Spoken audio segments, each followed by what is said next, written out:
Hello, Steve White, TREK 89 for Steve Arts 89. Well, had some more news about the whole selling off of Paramount.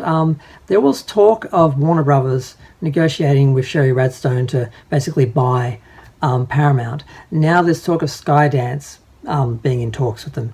Now, things were looking better when Warner Brothers was involved, because Warner Brothers was basically, at least in relation to Star Trek, was planning to basically get rid of Bad Robot and bring Star Trek back in-house, produce it themselves. Because what a lot of people don't realise is Paramount is paying Bad Robot to make Star Trek for them using their license that they've gotten from CBS.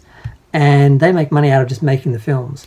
It doesn't matter if they actually make money. They don't care if they actually make money, as long as, you know, they get paid to make it. They profit out of it. So it's really not the best dynamic, and hasn't served Star Trek well. That's why I've had 3 films that didn't make any money, and now they can't get the money to make a 4th film, because no one can make money out of Star Trek now, because they took a franchise where you could make a $15-20 million film and make $70 or $100 million. They were always profitable, but now they're like, oh, we'll just spend a blockbuster amount on it, spend 150, 175, $200 million on the film, and it'll make $1 billion. Sure, we can. You know, that was the grift, that was the scam. They sold Paramount. Oh, if you give us 200 million, 175 million or whatever to make a Star Trek film, you know, we'll make it the best film, and it'll make $1 billion, just like Star Wars. We'll just make a Star Wars Star Trek, and it'll make the same money.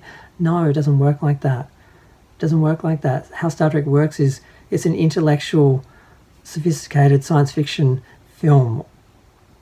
And basically, you sell that to an intelligent audience, and that's a small audience, because the general public are idiots.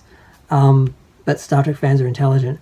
And how you make money is those people, like me, will go out and spend all our money, you know, on Star Trek products to sort of keep the Star Trek universe alive, and, you know, to escape to that universe and maintain that universe for ourselves with merchandise. And that's how you make your money, not through the box office, like other films where, you know, they put it out, all the lemmings, the minions run out, see the film on the opening weekend, it makes $1 billion, and they forget about it, move on to the next one, and no one cares about it, no one watches it again. Star Trek was never like that. They tried to make Star Trek into that. Fortunately, they actually did fail, because they may go back to the old approach that worked, where they may spend a less amount of money on a more intelligent script with better characters, better story, and so forth, and not expected to make $1 billion. And if it does make what they're expecting, we may get more of them. The problem with Skydance is they got in bed with Secret Robot to make the Paramount films. So they are sort of, you know, linked to these guys. They have what is it when you loyal? They've got loyalties to Bad Robot on some level, and connections, and if they get in charge, we won't get that, you know, that fresh sort of fresh set of eyes. We won't get that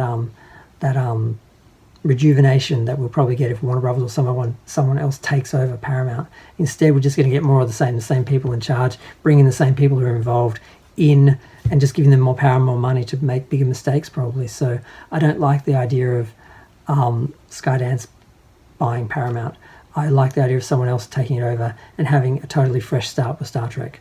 It's the best thing. It's what Star Trek really could do with, but we're probably just going to get the same stuff regurgitated, because we just seem to be cursed. I think we laughed too hard at episode 1, and you know, all the things that have gone wrong with Star Wars over the years. I think Star Trek fans enjoyed it a bit too much, and now we're getting our hellish sort of experience. Not that it ever ended with Star Wars. They've had a bad experience as well, but yeah, I think we're worse off. Star Wars at least got a couple of decent shows. Andor and The Mandalorian were good for a while. We've really got nothing. We got a couple of episodes of Strange New Worlds before it went bad, and we got Picard season 3, but that was it. And even that was still, you know, hugely impacted by season 1 and 2, which stopped it from being great. It was good, but it wasn't great because it was held back by too much of, you know, JJ Star Trek and things he wouldn't let them do and wouldn't let go. But yeah, I'm going to go. Feel free to share, like, comment, subscribe, let me know what you think. Yeah, I think Skydance getting Star Trek would be bad, because it's just going to be more of the same people being brought back into the fold. We really could really benefit from someone buying and just coming in and wiping the slate clean and starting all over again. I think that could really help Star Trek and creating Star Trek studios like they're talking about, instead of just paying a third party to make Star Trek for them. It's just a waste of money. It's a waste of everything. It's just, God, I want it to end. I just want it to end. And it's not going to end if Skydance, gets the studio and gets the contracts and everything. So let's see what happens. It's going to be a painful few months or a few years as all this unfolds and sorts itself out, but I just want Star Trek again. On one level, I've accepted that it's dead, but I know it could always be brought back to life if the right people get the IP.